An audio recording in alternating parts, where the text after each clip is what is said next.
I'm here outside Young House. Young House is a youth housing support organisation in Albany.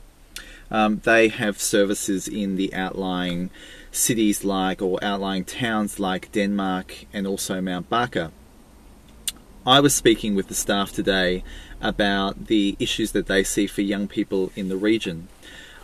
Young House is a really important service in Albany's LGBT history because it was the observations of one of their workers who was herself a lesbian that led to a program called True Colours coming to Albany.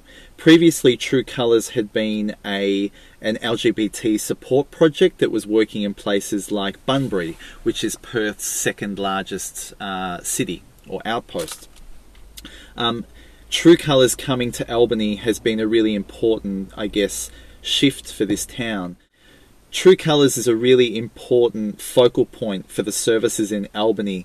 Previously, they felt that there weren't the resources, there wasn't the training, there wasn't any space for young people who didn't identify as being heterosexual to go to. Talking with the staff at Young House, I get the impression that things here are not so different to a lot of other places in regional Australia, in that if great work is going to happen, if things are really going to start moving for LGBT young people, then it's going to rely on individuals who go over and above the roles that they have. So someone has to do something extra special rather than just doing their job.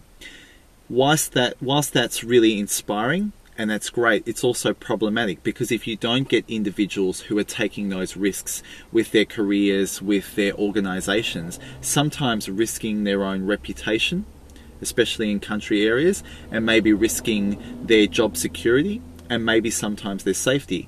Without those people actually taking those risks, this work doesn't happen.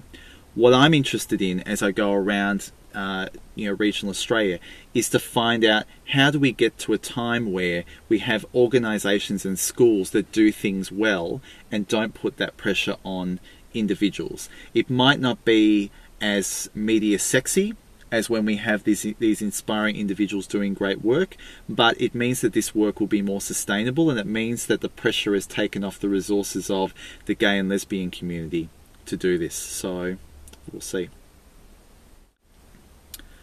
Whilst I've been here in Albany, I've spoken to a number of services, including, for example, Headspace, which some of you may know as a national youth mental health kind of service that has outposts in about 30 locations.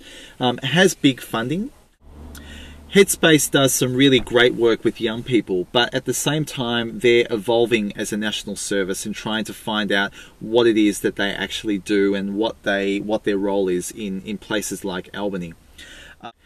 Yesterday I spoke with someone from Headspace, and they're very, very keen, as they often do, to be a lead agency in getting me back here to run some training around how to better support LGBT young people, and also how to challenge and interrupt homophobia.